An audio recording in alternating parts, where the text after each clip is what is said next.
In order to draw a shape in Fusion, we need to choose a plane to draw on first. Those yellow or orange squares are called planes, and by choosing which plane we draw on, we can choose which direction we want our part to be in. We can hide those planes by clicking the light bulb beside origin, and something to keep in mind is, when drawing a sketch, start from the origin of our workspace, where the cursor is pointing to right now. That's best practice when drawing sketches. So let's make a cylinder. I'm going to find the circle tool under sketch, and I'm going to click center diameter circle. Now Fusion is giving me the option to choose which plane I want to draw on.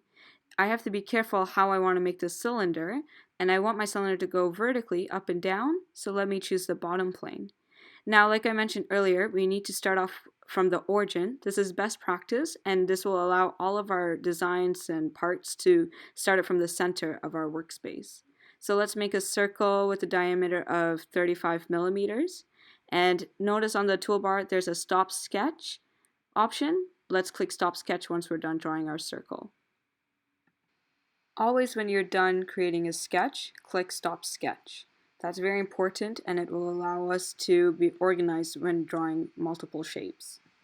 Now let's make our 2D sketch into a 3D part. So under create, I'm going to click extrude, and then it already detected my circle. You can click it yourself, and under the extrude box on the right side, make sure new body is selected for the operation. That'll make it into a new part. So I made the height of the cylinder 65.8 millimeters, and pressing the home button, I can get the full view in my workspace. Now let's make the cylinder into a tube. So under sketch, I choose the center diameter circle.